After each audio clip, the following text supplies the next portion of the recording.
Hello, everyone, and welcome back to another episode of Babbling Irons. And today we're going to be previewing the Wolves match coming up on Saturday. We've had a tough, long international break, lads, off the back of the Everton defeat, and safe to say we haven't had the best of starts to the season. Are you panicking yet, or can we calm down a little bit? Who wants to go first? I'm probably in the minority because I'm not panicking. I think I said at the start of the season, we've got a bloody tough run of games, and I would be a lot more worried if we weren't scoring any goals in Europe, and where we seem to look a lot better going forward.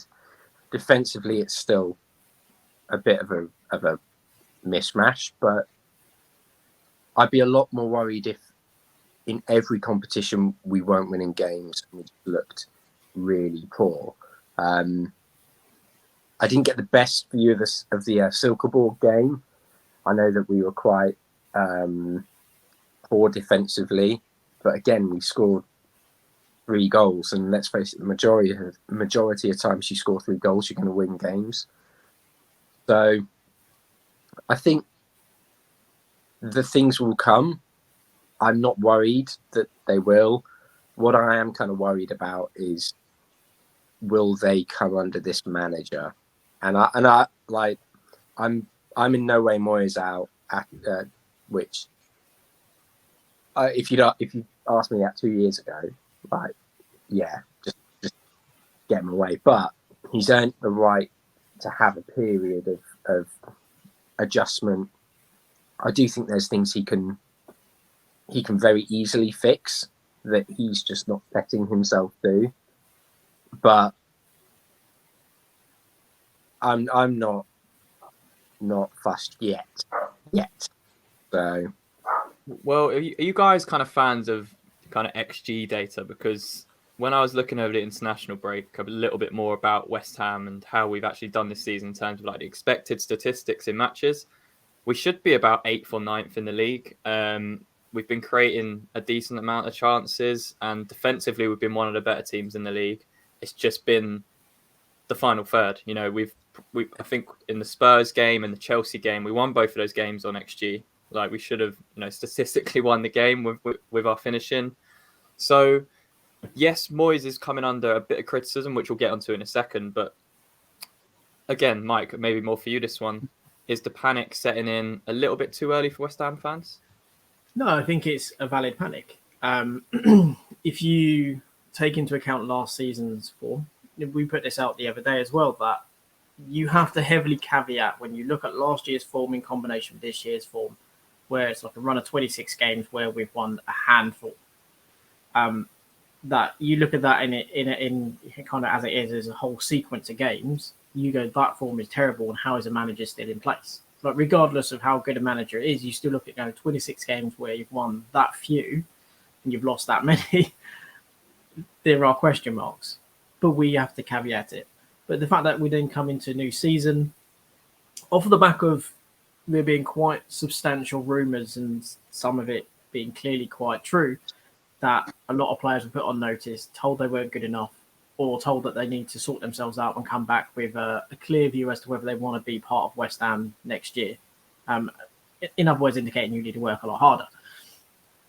Now, bearing in mind that team was told that message, that team is largely still playing, and they've brought in nearly £200 million worth of talent.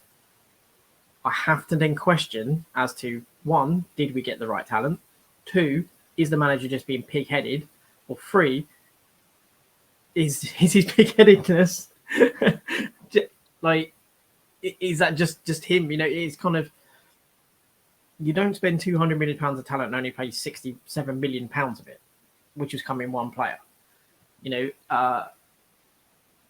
Obviously we've had a problem in defence with again getting injured, so that you can understand. But Kera's come in, despite what was a rocky first game, he's done largely quite well. But the main problem was, and we said it all summer long, and again, it seems so glaringly obvious, we have a huge problem in the centre of midfield. The reason why our defence is looking so bad is because you could just drive a bus through the centre of our midfield. There is no real cohesion. The two players that we have operating there seem to be at times at loggerheads as to what they should be playing.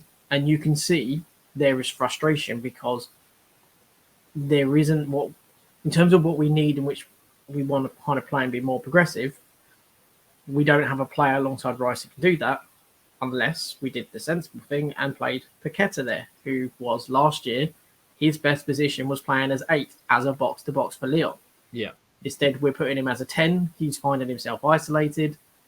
It's, again, these simple things that if you have scouted a player and know a player, you know where their positions are.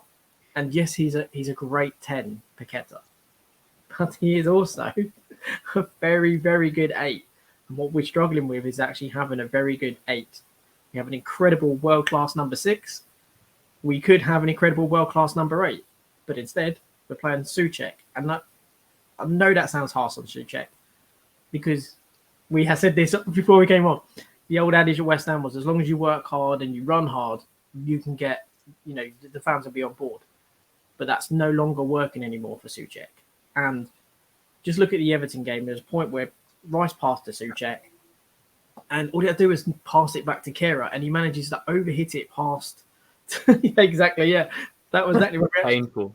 Hit it past Suma, and then Soufal's had to try and mop up and try and win a foul, which he did. But again, it's in a point in the game where we needed to have a player who could either change it up with a good ball forward or just be sensible with the passing. So, and I just think that the manager's not changing things, and Sloth made the point. We've done well in Europe.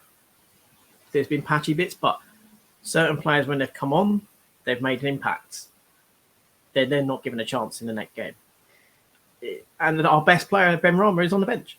Let's touch on that for a little bit, because we spoke about whether Moyes is in trouble or whether this is kind of still early season. We're doing well in Europe, and as we mentioned before, the statistics kind of suggest that we've underperformed.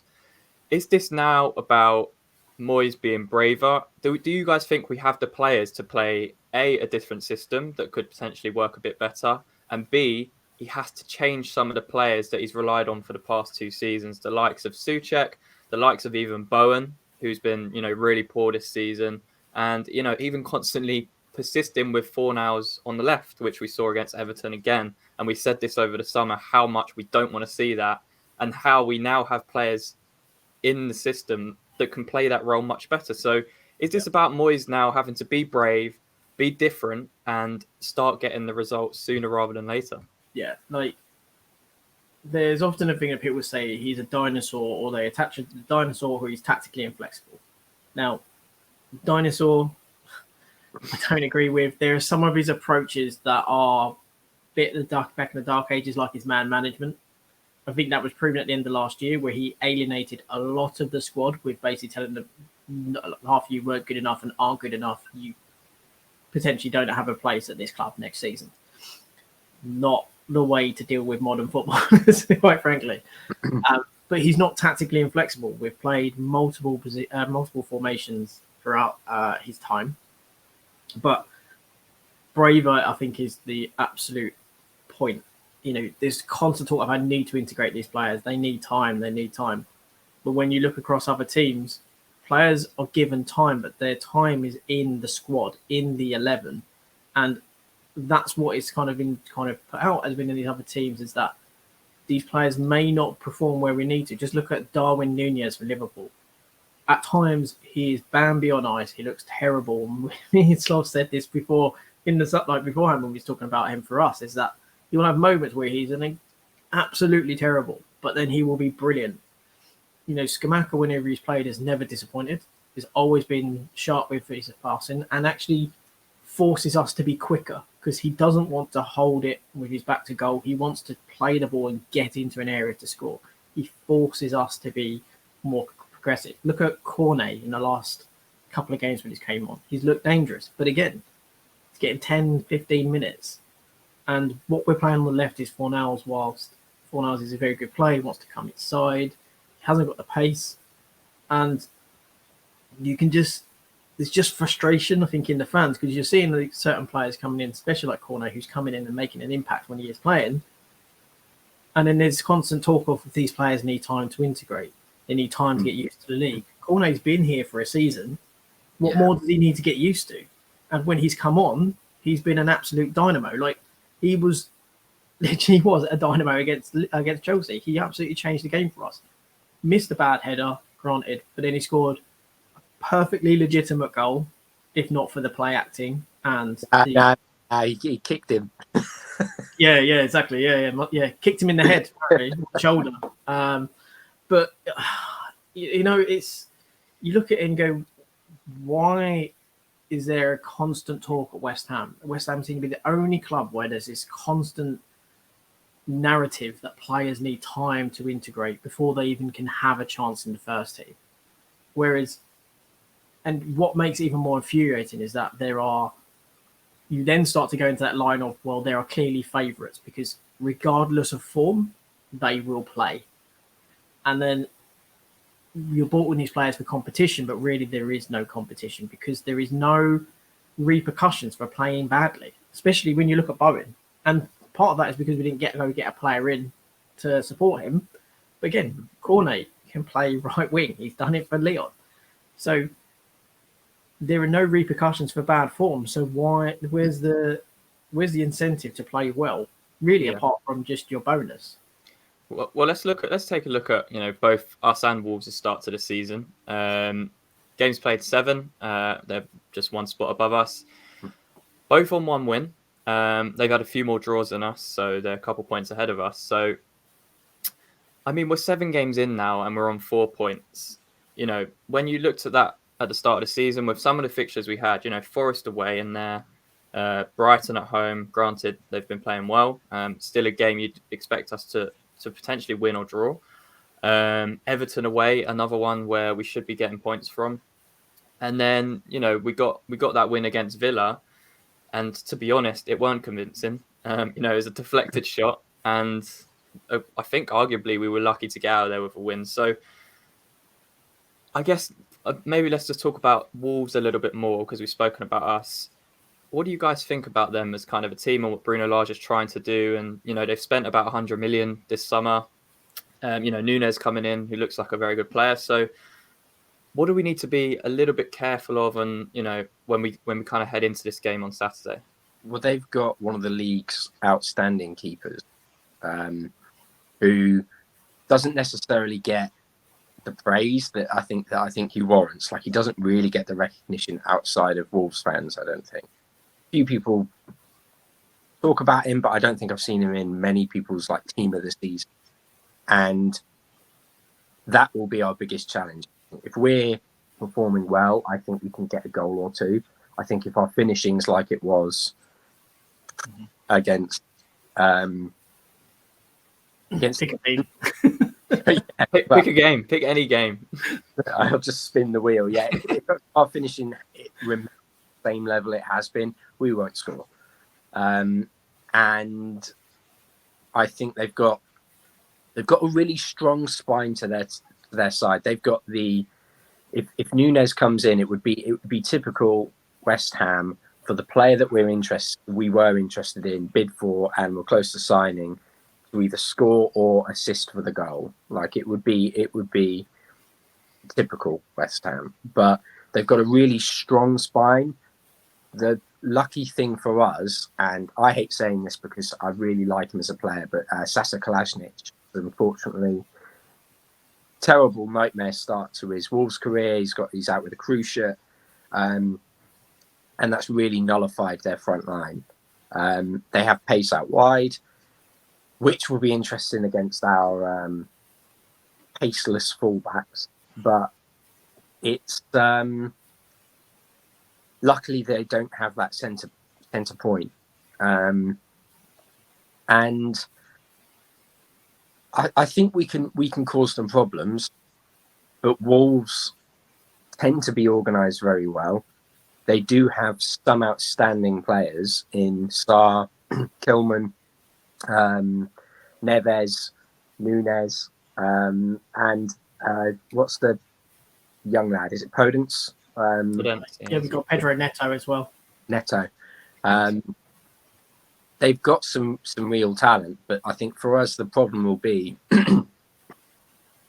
if we use our pace correctly, we can cause them mayhem. But they're a strong side, and they're not small either. They're physically quite big, which I think to see if we can deal with that. I guess 2 points to mention about Wolves as well going into this game. One is Nathan Collins isn't available to play because he got the red card against Man City, which is a pretty big loss for them because he's been very good for them at the back. And the other big talking point is the return of a former Chelsea striker, Diego Costa. Mm-hmm. How much is that written for a goal for him on his return? It'll either be a goal or a red card. Mark my words, it will either be a goal, a red card, or he'll do his hamstring, and that'll be Wolves' luck. But I do think it's like the Simpsons mystery box. It's like we don't know what he's going to give us, and it could well be something like 2-minute special where he comes in and then just does absolutely nothing except for the 90th minute. But personally, I'm not that bothered about him. I don't think he'll be match fit. He's been way off the pace for a long time now. He's had his injury issues. And I think to come into the Prem with, let's face it, we have got strong centre-backs. I think he might struggle against them. But you don't lose your quality. You don't lose that bit of magic. And if there's a player who has that, it's him. So I am a bit... I'm kind of ambivalent in terms of I'm not that fussed, but I would not be surprised if someone puts the Curb Your Enthusiasm music over this when he's about 4 goals or something in 5 minutes. Right.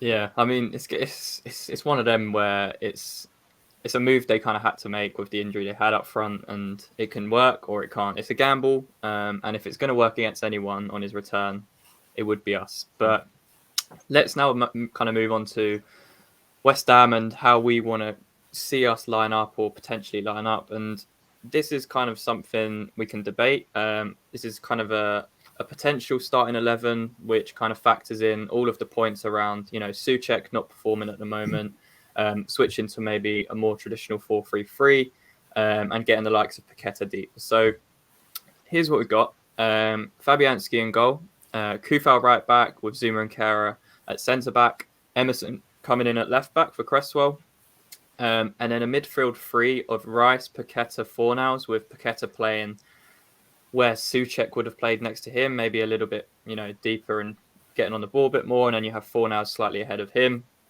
And then on the left, we've got Benrahma, which a lot of people want to see. Skamaka up front as well, kind of another one people want to see from the start.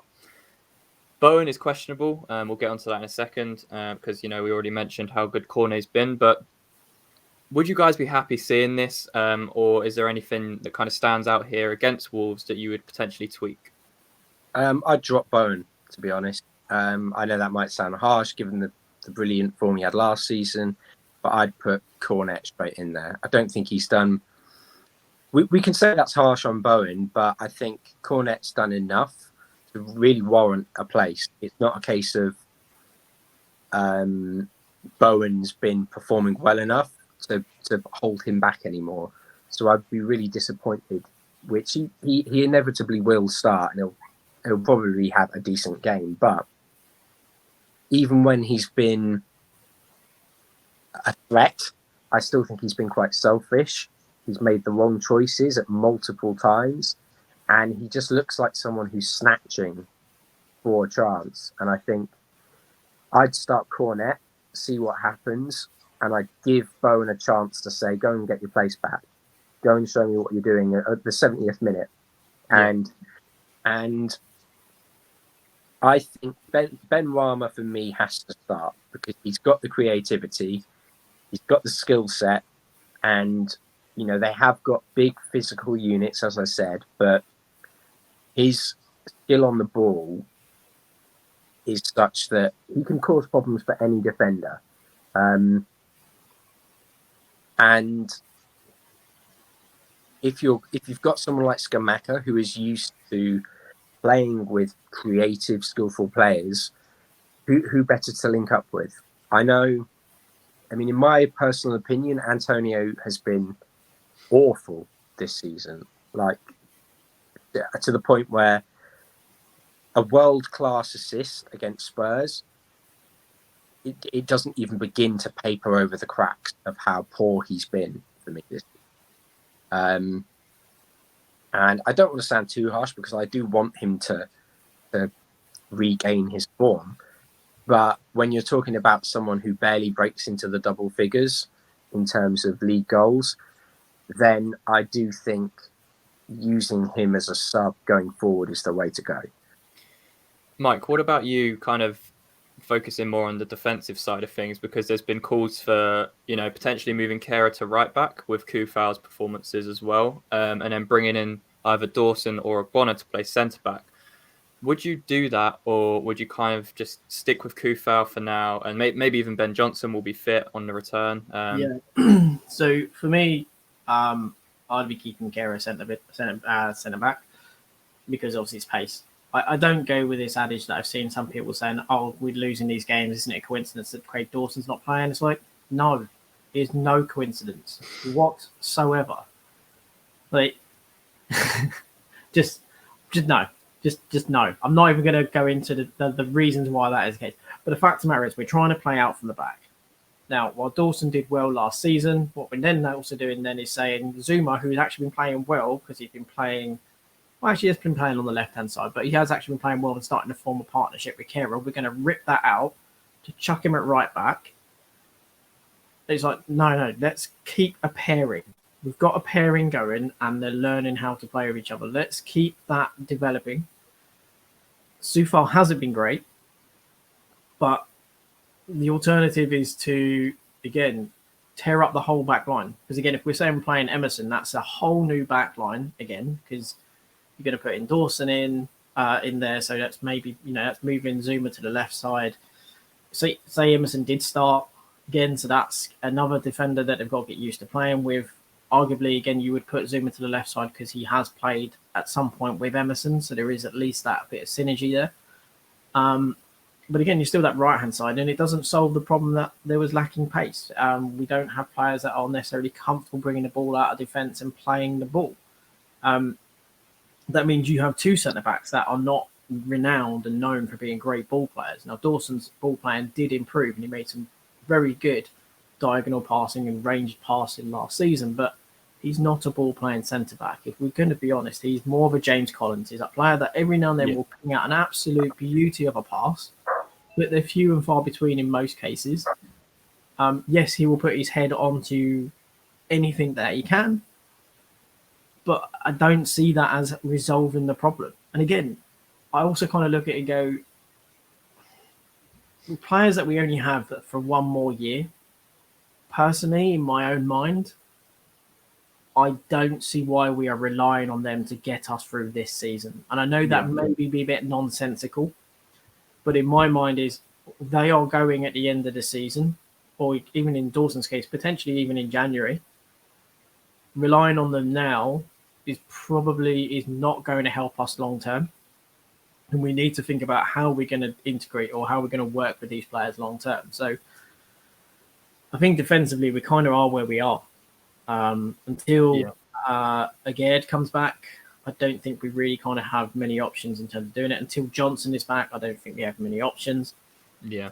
I think a bit of a cross that has the kind of Moyes has kind of put himself on is making Fabianski and Cresswell both vice captains. I think that is also another reason why they are both almost guaranteed to be part of the 11. I often see people saying that Cresswell is very progressive, but as I've said numerous times, a progressive pass is basically someone hitting it 20, 30, 40 yards closer to goal from where they are. So Cresswell hitting it down the line to, say, a winger from his own half, yes, it's a progressive stat, but by and large, well, what's it mean if he's hitting it from his own 18-yard line up to the halfway line? I think the aggressive pass, but if it's not going into the final third, not going into the box, what is he offering to the attack? I think one of the things that's really disappointed me, and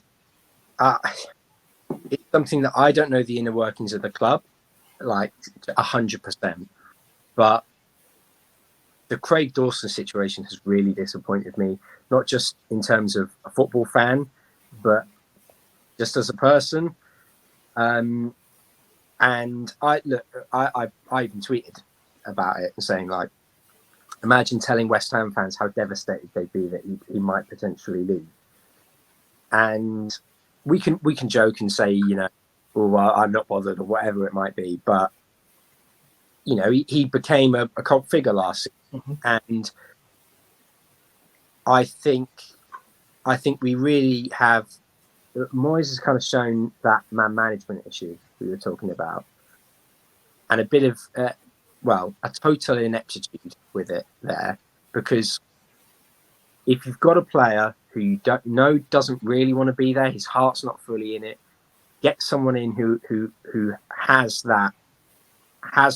those qualities, wants to be here, wants to perform. There were a ton of centre backs out there, and you know, I even made a list of good centre backs that we could look to replace Craig Dawson with long term. And I think that for the sake of how much money they spent this season, I don't think they'd have cared if it had been £8 million more to replace Craig Dawson with the money they'd get for him. One of the players that we've spoke about, one player that I spoke about for a long time, is Anil Ahmedhovic, who went to Sheffield United. He's absolutely tearing up the league, and he went there for about £3 million. We both said it. That there was a deal with Bordeaux, and it wouldn't cost a lot of money. He could come in and lo and develop. Yeah. Lo and behold, he's gone there. He's done well, but also even Attila, like, you know, he's tearing it up for Hungary, and that would have been a player that we could have potentially bought in for £10 million, £12 million. And if we're selling Dawson for £3 million, very little money. And I feel bad for the guy, if I'm being honest. Yeah, I feel we did him a bit of a disservice. He clearly wasn't happy last season, but obviously he really enjoyed his time at West Ham. Let's get that very clear. He's really enjoyed his time, but he doesn't live it in himself. He lives up north. He wanted to go up north, and we've known that since the summer. And we've probably made some sort of, you know, remarks as to we will allow him to go, and we were doing it, and then we just went, actually no. And turned around on it. I know he has had an injury, and people might point to that and say, well, this is why it didn't get done. And I would just say, you know, this football is nonsense. If someone wants to get it done, they'll get it done. Yeah. And there's a reason why he didn't leave. And it's not because he agreed that, you know, he didn't want the Wolves move. It's literally because he was told, we're not replacing you. Yeah. And for me, I don't get that at all. Or at least we've even mentioned Zagadou.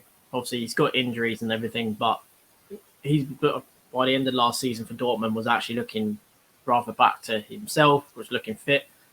Obviously, him being a free transfer meant you could have just said, Dawson, you'll go. We could have rode it out for a week or two to see how we were doing, and then we could have gone, you know what, let's trigger that deal. Well, even Cochamp, who I said about, like, he wouldn't cost a lot of money at all. He's come in and he's been excellent for Southampton. He knows Kara. You know, these moves make sense. As soon as you see these kind of things, these dominoes falling, and I know we wait for dominoes all the time with our transfer approach.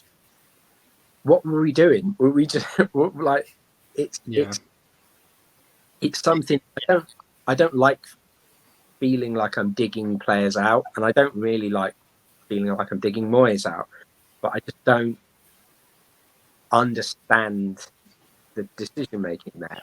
And the same thing with the starting 11. I don't understand the decision making of if you have players who are underperforming. I understand backing them for a couple of weeks, maybe 3, but then to just continually go, no, I'm not going to change this player. I'm going to keep backing him. I'm going to keep backing him. Eventually, some people need a kick up the arse, and some people need a pat on the back. But if that only goes so far, then you need to test the water with something else. And that was the formation we were talking about. Personally, I'd give Downs a chance.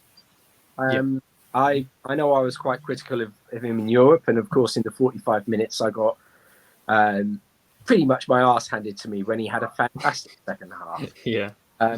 But isn't that the brilliance of football, though, right? To have an opinion, and that happened. But that's what we all want, though. We want to have a point where you can turn around and go, "This player is not doing what he needs to do," and then to then turn it around, and you sit there and you just go, you take it on the chin, and you go, "Fair play, mate," and you say it with a smile, like we all did it with Dawson. Like we all was like, "Oh, he's terrible." Did well, went, "Yeah, right, fair play." Yeah, well, you've done much better than I expected. I'm happy that you've done well. I'm happy that you're performing to a good standard. And I just think that something needs to happen, because we've got all these, we've got top quality players, and I'm going to be totally honest here and say that I think Souček's a top quality player in terms of how he can be used. It's the old Fellaini conundrum, and I said he is a very blunt tool. He's a very blunt instrument.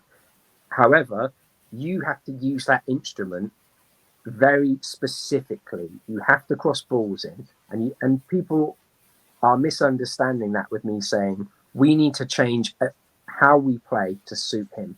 That's not what I'm saying. But if you're going to play Souček, you have to play a certain style if you want 10 goals a season from him, which he can give you. And my main point with him is, well, if you want 10 goals a season, or if you're willing to lose 10 goals a season from your squad, who's the player that you're going to replace him with who can give you 10 goals? Now, I have no doubt Scamacca can get that easily. However, I do kind of doubt that Antonio can get that, because he has had seasons where he's not done that, and he has had injuries. We've only got 2 fit centre forwards, and it's this big list of questions with question marks that are not answered at the moment, and we're not seeing those questions even being attempted to be answered. I think that's the biggest thing, really. At this stage of the season, going into October, we still don't have a clue about what our best 11 is. There's been so many players we've brought in, and we haven't even tried them, or when we have tried them, we haven't tried them in the system that need to be played in. So I think that's frustration. That's the biggest thing, to be honest, because you look at the likes of Paqueta, which we've mentioned, can play as an 8 in a 4-3-3. Downs, again, another one that hasn't really been given an opportunity to play. And when he did play in Europe, he was very good, especially in that second half. So I think that's the biggest thing with us, and the biggest thing with Moyes at the moment. We have the players. I have no doubt about that. We have a much better squad than we had when we finished 6th and 7th in the past 2 seasons. We've kept all of the players that were pretty much part of that squad, and we've added some really top quality players. So there's no excuse for us kind of dropping off this much. You maybe expect, a few more kind of draws or defeats with the European campaign and, with the World Cup as well. There's a lot of fixtures going on.